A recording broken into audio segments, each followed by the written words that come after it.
மக்கள் நல கூட்டணி ஆட்சிக்கு வந்தால் விவசாயிகள் கடன் அனைத்தும் தள்ளுபடி செய்யப்படும் என்று அதன் ஒருங்கிணைப்பாளர் வைகோ தெரிவித்துள்ளார்.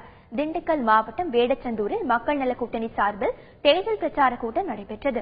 இதில் பங்கேற்று பேசிய வைகோ, நமக்கு நாமே பயணம் மேற்கொண்ட மு.க.ஸ்டாலின் 1970ஆம் ஆண்டு கோவை மாவட்டத்தில் நடைபெற்ற விவசாயிகள் போராட்டம் தொடர்பான தவறான தகவல்களை தெரிவித்துள்ளதாக குற்றம் சாட்டியுள்ளார்.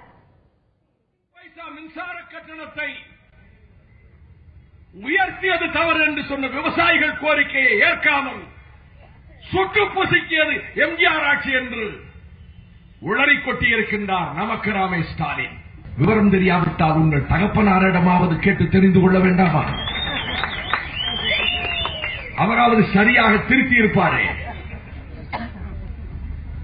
1970ஆம் ஆண்டு ஜூன் மாதம் கொங்கு சீமையில் கோவை ஜில்லா விவசாயிகள் சங்கத்தின் சார்பிலே பெரியவர் நாராயணசாமி நாயுடு அவர்கள் தலைமையிலே அந்த சங்கம் போராடிய போது மின் கட்டணம் 1 பைசா, நாங்கள் இலவச மின்சாரம் கொண்டு வந்தோம் என்கிறார்களே, 1 பைசா கட்டணத்தை உயர்த்ததை குறைக்க சொன்னதற்காக துப்பாக்கி பட்டாளத்தை ஏவியது கலைஞர் கருணாநிதி ஆட்சி.